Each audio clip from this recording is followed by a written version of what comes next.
चलिए, आप लोग को कल कहाँ तक ख़त्म किए थे? फॉर्मूला लिखवाए थे। एक बार रिवाइज कर लेना। सबसे पहला क्या क्या बताए थे? रे, उसके बाद लाइन, ठीक है ना, उसके बाद सिगमेंट, उसके बाद एंगल, उसके बाद कॉम्प्लीमेंट एंगल,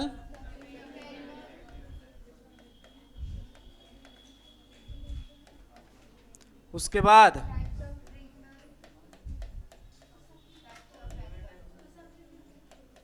सप्लीमेंट एंगल, उसके बाद पहले टाइप्स ऑफ एंगल बताए होंगे, जो भी हो। उसके बाद आपको बताए थे टाइप्स ऑफ ट्रायंगल, ठीक है, यहाँ तक आपको बताए थे। इसके बाद आपको दो पैरेलल लाइन का कॉन्सेप्ट वाला जितना भी कोण बनेगा उसको आज हम लोग पूरा देखेंगे। समझ में आ रहा है? चलिए, इसमें आपको सबसे पहला रे बताए थे। रे क्या था? जिसका एक एंड पॉइंट हो, ठीक है। दूसरा लाइन किसको बोले थे? जिसके पास कोई भी एंड पॉइंट नहीं होगा, ठीक है। उसके बाद सिगमेंट क्या बताए थे? जिसमें दो एंड पॉइंट होगा। समझ में आया? उसके बाद एंगल क्या था? कि अगर दो स्ट्रेट लाइन किसी एक पॉइंट पे मीट कर रहा है तो दोनों स्ट्रेट लाइन के बीच का जितना इंक्लाइनेशन होगा, समझ में आ रहा है, झुकाव जितना होगा वही क्या कहलाया था? एंगल। उसके बाद सप्लीमेंट एंगल किसको बताए थे? सॉरी, कॉम्प्लीमेंट पहले, कि अगर दो एंगल को सम करें और 90 डिग्री के इक्वल आए तो वो दोनों एंगल कैसा था? Complement angle. उसके बाद सप्लीमेंट एंगल कौन सा था? कि अगर दो एंगल को सम करें और 180 डिग्री के बराबर आया तो कैसा angle? Supplement angle. Types of angle. Types of angle में तीन तरह का टाइप बताएं: acute angle, right angle and obtuse angle, यानी कि न्यून कोण, अधिक कोण और सम कोण। न्यून कोण एंगल किसको बोले थे? हाँ, कि यदि जो कोण है वो 0 से बड़ा हो और 90 डिग्री से छोटा हो तो कैसा एंगल? न्यून कोण यानी एक्यूट एंगल। दूसरा सम कोण, अगर कोण 90 डिग्री के बराबर आ जाए तो कैसा एंगल? तीसरा अधिक कोण, अगर 90 डिग्री से बड़ा और 180 से छोटा तो कैसा एंगल? अधिक कोण, ठीक है ना। चलिए, उसके बाद टाइप्स ऑफ ट्रायंगल में उसके बाद भी एंगल में और सारे भी पार्ट बताए थे, कि जैसे रिजु कोण किसको बोलते हैं? किसको बोलते हैं? हाँ, ठीक है, यानी कि एंगल अगर डायरेक्टली इक्वल किसके हो जाए, उसी को स्ट्रेट एंगल के नाम से जानते हैं। किस एंगल? क्योंकि हम जानते हैं सर कि एक स्ट्रेट लाइन पर जो एंगल बनता है वो कितना डिग्री होता है? 180 डिग्री। उसके बाद बताए थे कौन सा? प्रतिवर्ती कोण, यानी कि 180 डिग्री से ज़्यादा और 360 से कम, वो कैसा कोण होगा? बोलो, प्रतिवर्ती या फिर रिफ्लेक्स। उसके बाद टाइप्स ऑफ ट्रायंगल हम लोग देखे थे। टाइप्स ऑफ ट्रायंगल में क्या था? हाँ, भुजा के अनुसार त्रिभुज का कितना प्रकार? पहला समबाहु, समद्विबाहु, विषमबाहु। सही है। समबाहु त्रिभुज किसको बोले थे? हाँ, वैसा त्रिभुज जिसका तीनों भुजा आपस में बराबर हो, समबाहु त्रिभुज। दूसरा समद्विबाहु त्रिभुज, हाँ, जिसका दो भुजा, केवल कोई भी दो भुजा अगर बराबर हो जाए तो कैसा कहलाएगा? तीसरा विषमबाहु, जिसका कोई भी साइड आपस में इक्वल नहीं रहे, वो कैसा ट्रायंगल? विषमबाहु। उसके बाद अकॉर्डिंग टू एंगल, यानी कि कोण के अनुसार त्रिभुज कितना प्रकार का? कौन कौन? न्यून कोण, अधिक कोण और सम कोण। सर, न्यून कोण किसको बोलते थे? वेट बताए थे, ध्यान से सुनिए, इसमें कंफ्यूजन होता है आप लोग को। कहीं पे एक कोण अगर लिखा हुआ रहे तब जरा ध्यान से सुनना। अगर बोले कि किसी भी ट्रायंगल का, किसी भी त्रिभुज का प्रत्येक कोण 0 डिग्री से बड़ा और 90 डिग्री से छोटा, तब उस त्रिभुज को हम लोग क्या बोलेंगे? न्यून कोण त्रिभुज। दूसरा कि यदि एक त्रिभुज में कोई भी एक कोण 90 डिग्री आ जाए तो उस त्रिभुज को हम लोग क्या पढ़ते हैं? समकोण त्रिभुज पढ़ते हैं। जो कि आगे जब आप पढ़िएगा कौन सा ज्योमेट्री का पार्ट, तो वहाँ पे उसमें ट्राइगोनोमेट्री ज्योमेट्री में आपको इंडिविजुअल सारे के बारे में अलग अलग से पढ़ाया जाएगा। राइट एंगल में जितना उसका प्रॉपर्टी होगा उसको पढ़ेंगे, समबाहु में जो भी होगा उसका प्रॉपर्टी पढ़ेंगे, समद्विबाहु में उसका फॉर्मूला, एरिया कैसे, समझ में आ रहा है? सब अलग अलग से आप पढ़िएगा जब ज्योमेट्री चालू होगा तब। अभी फिलहाल केवल इंट्रोडक्शन है कि टाइप्स ऑफ ट्रायंगल, यानी उसमें कितना कोण बन सकता है, समझ में आया? उसके बाद और कौन सा था बोलिए? अधिक कोण त्रिभुज। इसमें भी बोले थे अगर किसी भी त्रिभुज का एक कोण 120 डिग्री नहीं, किसी भी त्रिभुज का एक कोण अगर 90 डिग्री से बड़ा हो जाए और 180 से छोटा हो जाए, तब उस त्रिभुज को हम लोग क्या बोलते हैं? अधिक कोण। ठीक है ना? यहाँ तक हुआ था। इसके बाद एक ट्रायंगल को अगर मान लो फॉर्मेट करना है, तैयार करना है, तो उसमें क्या क्या कंडीशन आपको रिमेंबर रखना होगा। चलिए यहाँ से नया जो आपको टॉपिक बना रहे हैं, ध्यान से सुनिए, इसको से ऑब्जेक्टिव एक बार पूछा था, फिलहाल यहाँ पे पूछे या नहीं आपको रिमेंबर रखना है। देखिए फॉर्मेशन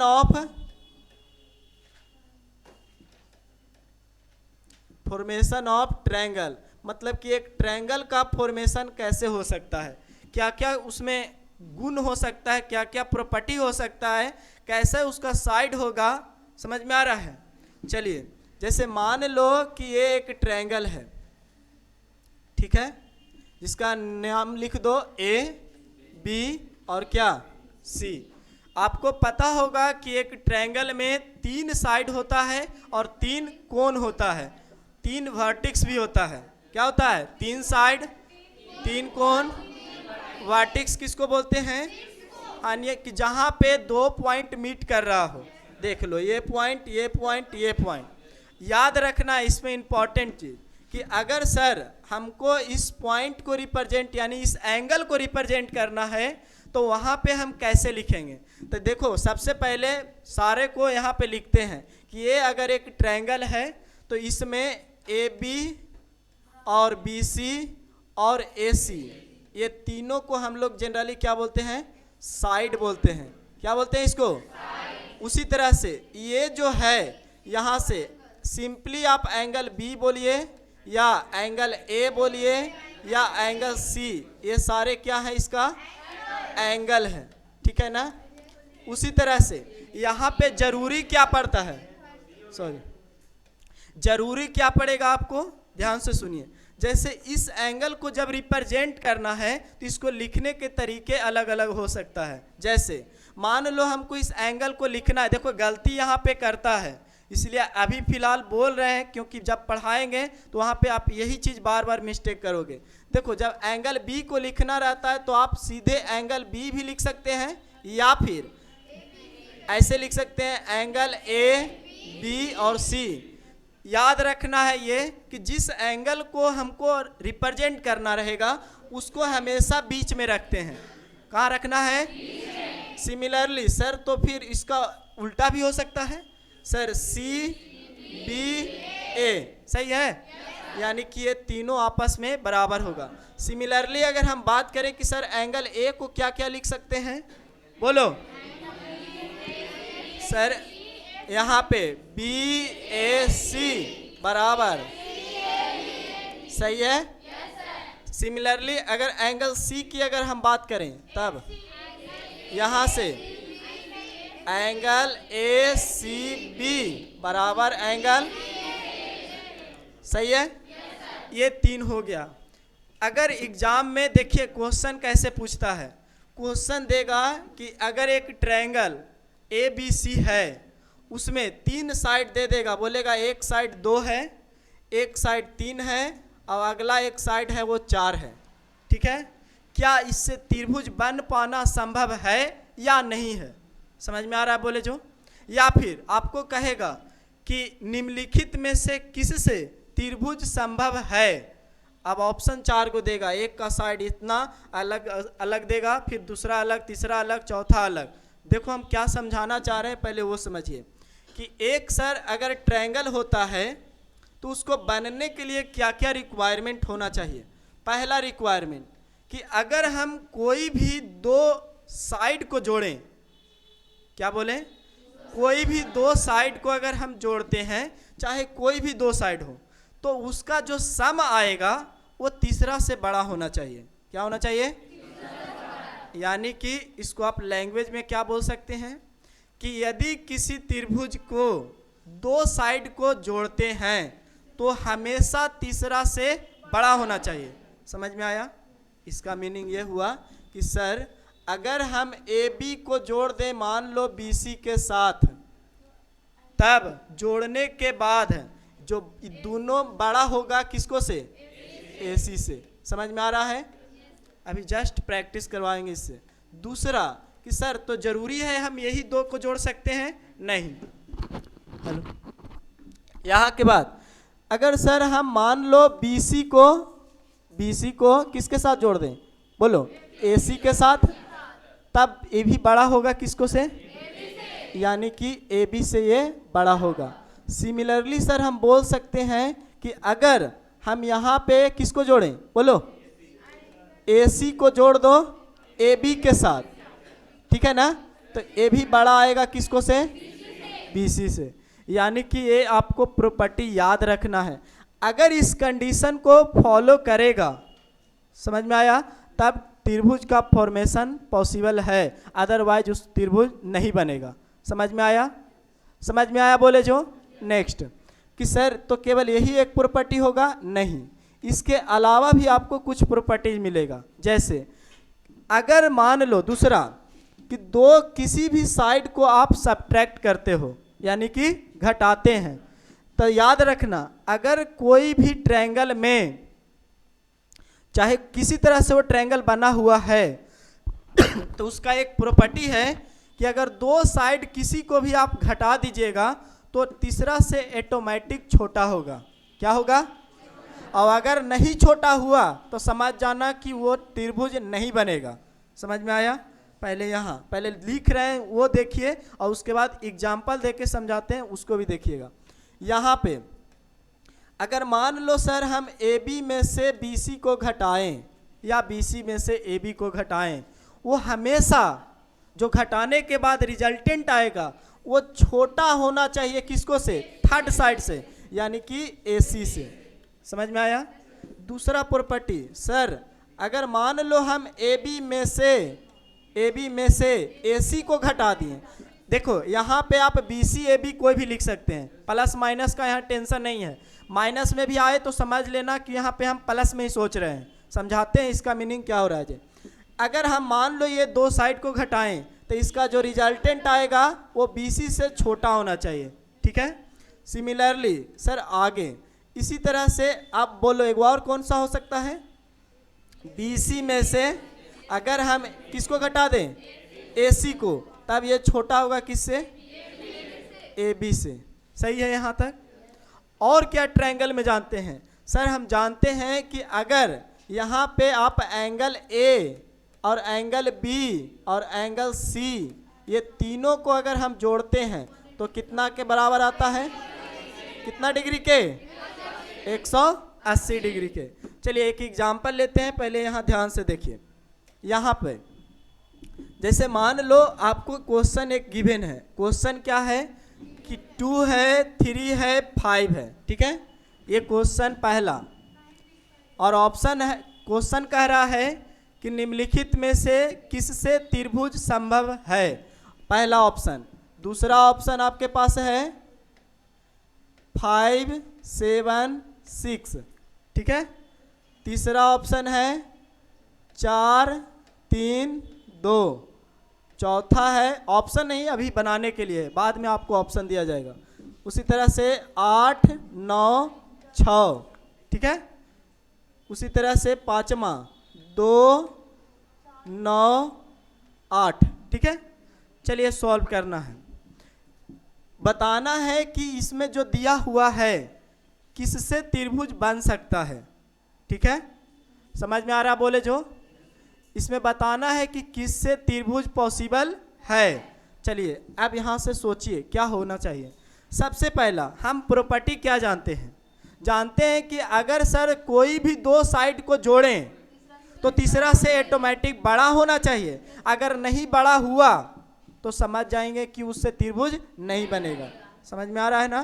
क्लास 10th में आप लोग कंस्ट्रक्शन पढ़े थे, पढ़ना था ना, तो वहाँ पे आपको ये चीज़ जब यूटिलाइज करिएगा ना ये चीज़ को, तो देखना बना के नहीं बन पाएगा।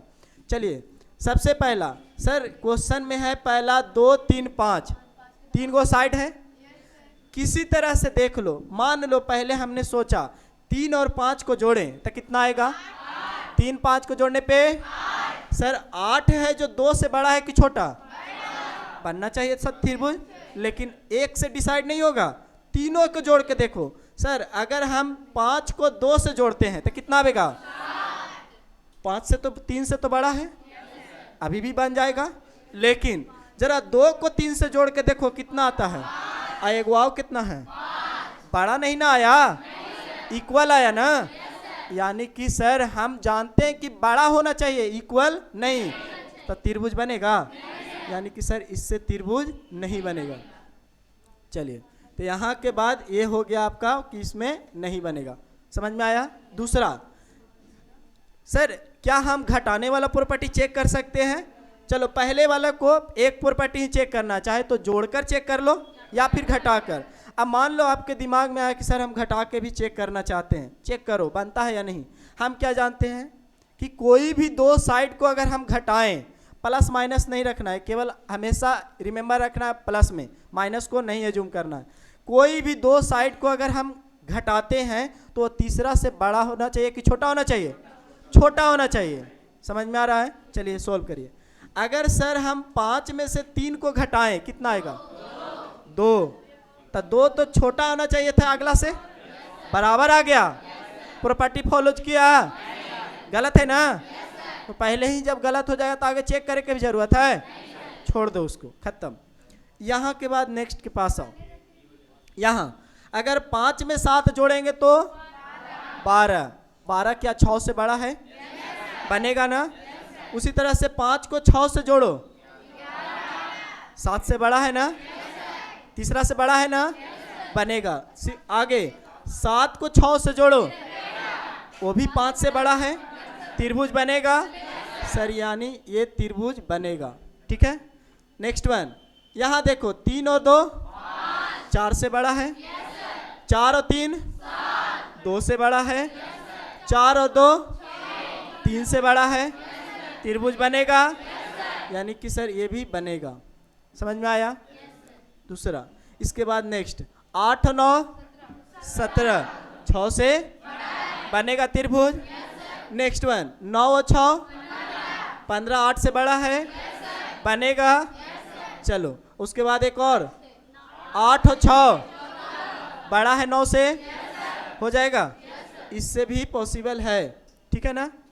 आगे इसको जरा घटा के चेक करो। सर 2 में से 9 जाएगा कितना, 7 माइनस में ये आएगा ना, लेकिन आपको माइनस ये जूम करना है, बस खाली सोचना है कि 2 में से भी 9 गया तभी कितना बचा है, 7। 7 है जो 8 से छोटा है ना, छोटे ना होना चाहिए, घटाने पर छोटा होना चाहिए और जोड़ने पे बड़ा होना चाहिए। समझ में आया। चलिए तो यहाँ से पता चला कि अगर 2 में 9 को घटाते हैं सर, 7 अभी ये जूम कर रहे हैं माइनस को हटाकर, तब 8 से वो छोटा है, बनेगा। अगर 9 को 8 में से घटाएं तो कितना आएगा, फिर भी वो 2 से छोटा है, बनेगा ना।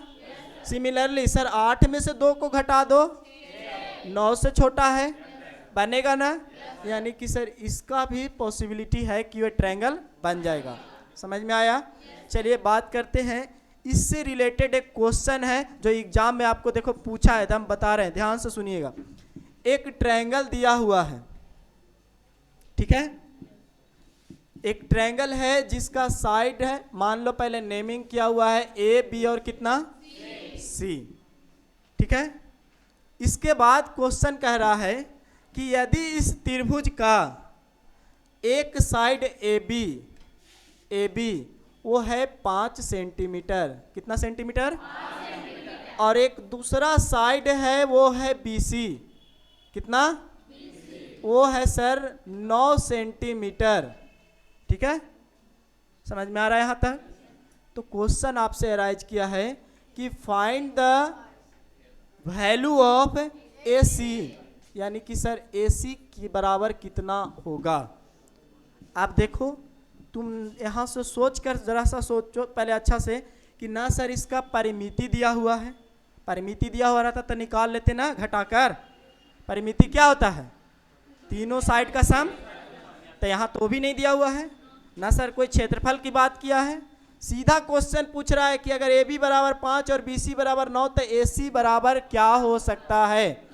बना सकते हैं, कैसे बनाइएगा, अब यहाँ से सुनिए, AC का वैल्यू निकालना है, निकलेगा कैसे, सिमिलर वही प्रॉपर्टी का यूज करेंगे जो अभी हम जस्ट हमने पढ़ा है। अब सुनिए सर, हम जानते हैं कि अगर हम दो साइड को जोड़ते हैं तो तीसरा से क्या होना चाहिए, बड़ा होना चाहिए ना। चलिए, अगर मान लो हम 5 और 9 के जोड़ें, 5 और 9 को तो सर 9 और 5 को अगर हम जोड़ते हैं यानी कि सर ए बी प्लस अगर हम BC करेंगे तो ये बड़ा होना चाहिए था किससे, एक प्रॉपर्टी ये जानते हैं, ठीक है ना। दूसरा ये भी जानते हैं कि अगर ये दोनों में से किसी के साथ अगर घटा दें, मतलब कि BC माइनस अगर AC करें तो ये छोटा होना चाहिए किससे, BC माइनस AB, तब क्या होना चाहिए, छोटा होना चाहिए किससे, AC से। यही आप पॉसिबिलिटी जानते हैं, रख दीजिए वैल्यू। अगर सर AB कितना है, 5 और प्लस 9, 4 9 है, सॉरी 9 है, बड़ा होना चाहिए किससे, यही ना प्रॉपर्टी है सर, 9 और 5 14, सही है ना। चलिए यहाँ पे आया ये ग्रेटर देन AC से, ठीक है। दूसरा केस कि अगर सर BC में से AB को घटाएं, कितना आना चाहिए सर, BC में से यानी कि 9 माइनस 5 लेस देन है AC से, सही है, 4 आएगा ना, 4 आएगा, और इधर क्या होगा, पता क्या चला इससे हमको कि जो AC का जो वैल्यू होगा, AC का जो वैल्यू होगा वो 14 से छोटा, 14 से छोटा और किससे, 4 से बड़ा होगा, मतलब कि ये इसका क्या होगा, समझ में आ रहा है, बोले जो यानी कि बोलो भैया जी आवाज, यहाँ देखिए, यहाँ जो AC का वैल्यू आएगा उसका रेंज कहाँ से कहाँ तक बता रहा है, बताइए sir, less than 14 and greater than 4, यानी कि यही इसका क्या होगा, आंसर हो जाएगा। बोलिए यहाँ तक सही है, बोलो समझ में आया। एक क्वेश्चन हम लेते हैं, अब यहाँ से एक चीज़ आपके मन में बार बार आ रहा होगा कि सर हम यहाँ पे जैसे BC माइनस AB किए, आपके मन में ये सवाल आ सकता है कि सर हम AB में से BC को क्यों नहीं घटा सकते हैं, माइनस में आता था। अब बताइए माइनस में आएगा तो ये साइड है ना जी, साइड है ना, भुजा, अब भुजा मतलब कि उसका लेंथ मीटर में, सेंटीमीटर में, ये सब में होगा, तो बताइए दूरी कभी माइनस में होता है, समझ में आ रहा है। कभी क्षेत्रफल अगर सॉल्व करते समय माइनस में आ जाए तो क्षेत्रफल कभी माइनस में होता है, नहीं होता है, इसीलिए हम माइनस को यहाँ पे कंसीडर नहीं कर रहे हैं, समझ में आया। चलिए एक क्वेश्चन इसी तरह से हम लिखते हैं, उसको आप लोग बना के दिखाइएगा, दिखाना नहीं बोलना है साथ में और समझना है। एक लास्ट क्वेश्चन यहाँ पे देखिए, क्वेश्चन है कि एक ट्रायंगल है, एक ट्रायंगल है, यहाँ पे उसी तरह से नाम है ए बी और कितना सी, ठीक है। यहाँ पे दिया हुआ है 2 सेंटीमीटर, ठीक है, और यहाँ पे दिया हुआ है 5 सेंटीमीटर। तो यहाँ से BC का रेंज बताना है, BC बराबर वाट। चलिए ठीक है, इसको बनाकर दिखाइए जल्दी। यहाँ देखिए, यहाँ पे BC का वैल्यू उसी तरह से फाइंड करना है। पहले सुनो, अभी हम जो जैसे बताएं वही सेम प्रॉपर्टी का यूज करना है।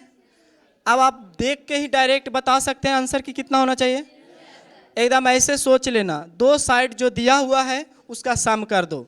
दोनों कितना दिया हुआ है 5 और दोनों का सम करेंगे कितना आएगा 7 आया। याद रखना है कि जो अगला जो साइड है ना वो 7 से छोटा होगा, 7 से अगला याद रखना है रेंज। तो कैसे करेंगे, दोनों को घटा दो, 5 में से 2 जाएगा तो यानी कि याद रखना है कि 3 से बड़ा और 7 से छोटा, यानी कि सर जो BC का जो रेंज आएगा वो किससे 7 से छोटा और 3 से बड़ा।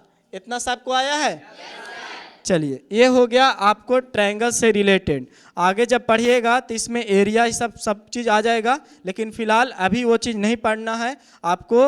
अभी केवल एंगल के बारे में पढ़ना है, और जो भी क्वेश्चन लिखवाए उस तरह का पूरा कोण और एक संपूरक कोण, उस तरह का जितना भी क्वेश्चन होगा उसको आज कर लेना है। या तो अगर नहीं हो पाएगा तो क्वेश्चन पूरा लिखवा के जाएंगे, ठीक है।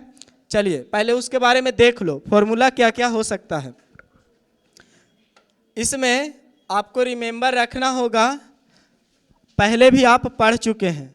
यहाँ से पहला इसमें पॉइंट क्या था कि सर जो पहला कि एक लाइन पर कितना डिग्री का कोण बना 180, ठीक है ना सर 180 डिग्री ये था।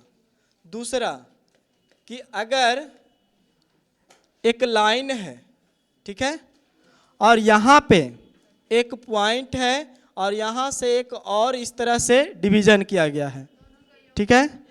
तो ये जो है इसको नेमिंग कर दो A और इसको कर दो B और यहाँ पे कर दो O और इसको कर दो C, ठीक है ना। तब जो यहाँ से यहाँ एक एंगल बना वो और यहाँ से यहाँ एंगल बना वो, इसको हम लोग लीनियर यानी कि रैखिक युग्म कोण के नाम से जानते हैं, यानी लीनियर पेयर युग्म। समझ में आ रहा है। यानी कि सर यहाँ से जो वैल्यू आएगा यानी कि एंगल AOC, समझ में आ रहा है, और कॉमा एंगल BOC, इसी को हम लोग बोलते हैं रैखिक युग्म कोण। क्या बोलते हैं। और ये जो दोनों का जो सम आएगा वो कितना के बराबर होगा, यानी कि नोट करके लिखना है कि angle AOC plus angle BOC बराबर कितना डिग्री 180 डिग्री, ठीक है। तीसरा हम जानते हैं कि सर अगर 2 लाइन आपस में एक दूसरे को किसी एक पॉइंट पे कट करें, यानी कि इस तरह से, ठीक है, इससे बनने वाला जो कोण इधर और इधर, इधर और ये, ठीक है ना, क्या होता है, इसको हम लोग शीर्षाभिमुखी कोण के नाम से जानते हैं, यानी कि वर्टिकल अपोजिट एंगल, ठीक है ना। यानी कि सर अगर इसको नाम दो A B, इसको C, इसको D और बीच पॉइंट को O, ठीक है ना। तो याद रखना जिसमें जो आमने सामने का जो कोण होता है वो हमेशा क्या होता है बराबर। यानी कि सर इस तरफ अगर यहाँ पे थीटा डिग्री होगा तो सिमिलर भी यहाँ पे कितना होगा थीटा डिग्री। अगर यहाँ पे अल्फा डिग्री होगा तो यहाँ पे भी कितना होगा अल्फा होगा। समझ में आया। इसके बाद हमको 2 लाइन के लिए आपको कुछ कल थोड़ा सा बताए थे कि यहाँ पे याद रखना है कि एक लाइन ये है, ठीक है, दूसरा एक लाइन ये है, ठीक है। ये जो दोनों लाइन है, अगर हम कंसीडर करते हैं, मान लेते हैं कि ये जो दोनों लाइन, एक को नाम दे देते हैं एल और दूसरा का नाम क्या है एम, इसमें एक तीसरा जो लाइन है जिसे हम लोग ट्रांसवर्सल बोलते हैं, समझ में आ रहा है, हिंदी में प्रतिच्छेदी रेखा बोला जाता है। ये अगर इस दोनों लाइन को कट करता है तो जितना एंगल फॉर्मेट होता है उस सब के बारे में हमको कुछ जानना है और उससे रिलेटेड कुछ क्वेश्चन आता है। देखिए पहले तो बताए थे कि इसमें कितना नंबर ऑफ एंगल फॉर्म होगा, याद होना चाहिए सर। एक यहाँ पे, एक यहाँ पे, ये यहाँ 3 4, ठीक है ना, यहाँ 5, ये 6, ये 7 और यहाँ कितना सर 8, यानी कि यहाँ पे नंबर ऑफ एंगल कितना है, यानी कि सर 8 एंगल की संख्या है। अब वो 8 जो है वो सबका अपना एक नाम है, ठीक है। तो हमको ज़्यादा क्लास 9th पे उधर नहीं जाना है, जो रियल में बनाने लायक है, क्योंकि आपको ऑब्जेक्टिव पूछता है, इस तरह से एक फिगर दे देगा और उसमें कहेगा फाइंड द एंगल ऑफ, ये कुछ भी नाम दे देगा, ठीक है। उससे तरह से जितना भी क्वेश्चन बनेगा वो भी हम लोग देखेंगे। फिलहाल यहाँ पे जो एंगल फॉर्म हुआ है उसको यहाँ पे लिखना है। कौन कौन सा एंगल है बताओ सर। यहाँ पे जो एंगल है वो कौन कौन सा है एंगल, ध्यान से देखिए, एक देखो सब में ऐसे कोण नहीं लगा रहे हैं क्योंकि लिखने में थोड़ा यहाँ पे बार बार एक ही चीज़ को अच्छा नहीं लगेगा। एक मतलब समझ रहा है किसका बात कर रहे हैं, एक, और एंगल 2 और उसी तरह से एंगल 7 और एंगल 8, इसको हम लोग एक्सटीरियर एंगल बोलते हैं, यानी कि बहिष कोण बोला जाता है, ठीक है। यानी कि सर एक्सटीरियर एंगल यानी कि बहिष कोण, ठीक है। दूसरा कि सर जो इसके अंदर बन रहा है 3, 4, 5 और 6, इसको हम लोग इंटीरियर एंगल बोलते हैं, यानी अंतः कोण बोलते हैं, ठीक है,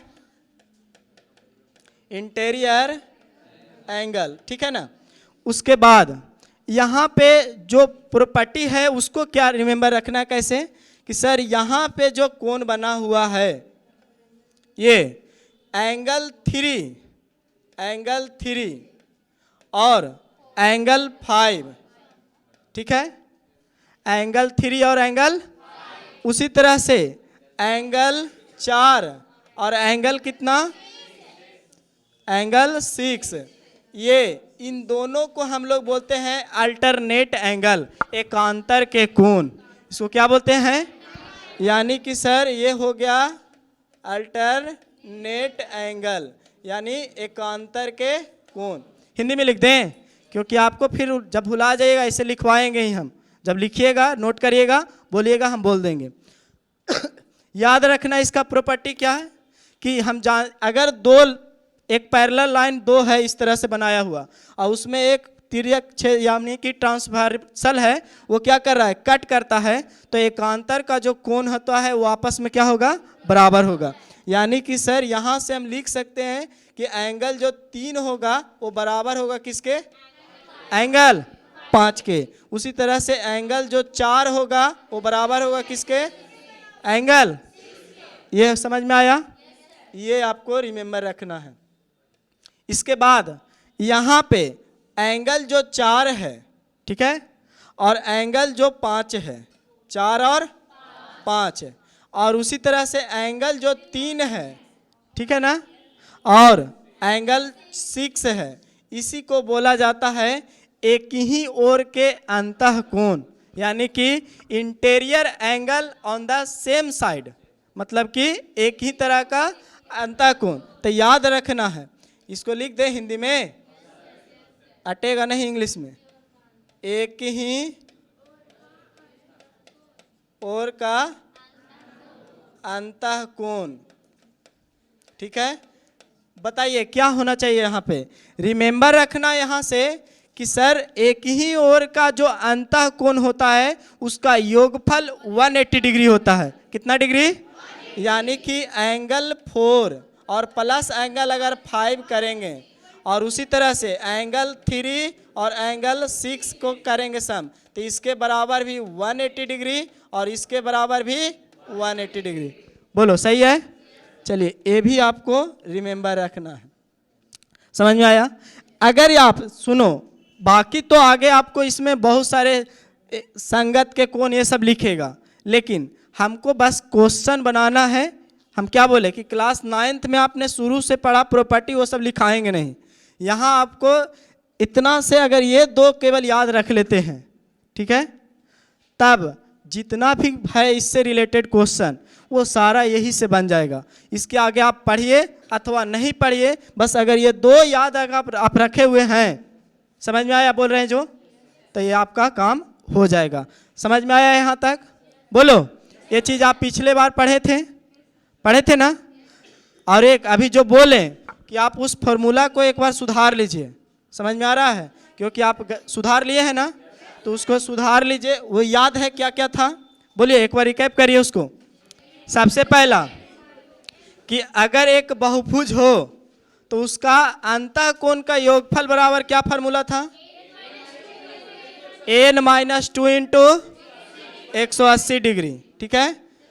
उसी तरह से वेट, अगर अंतःकोण का योगफल अगर हम बात करेंगे तो n-2 इंटू 180 डिग्री, और अगर प्रत्येक अंतःकोण बोलेंगे तब n-2 इंटू 180 बटा n होगा। उसी तरह से एक बहुभुज का बहिष्कोणों का योगफल कितना होगा? 360 डिग्री। और उसी तरह से अगर प्रत्येक बहिष्कोण निकालना रहे तो 360 बटा n। और अगर एक बहुभुज में विकर्ण की संख्या निकालना हो, n इंटू n-3, और बटा में कितना? 2। सही है। चलिए यहाँ तक इसको नोट करिए, आपको क्वेश्चन लिखवाते हैं।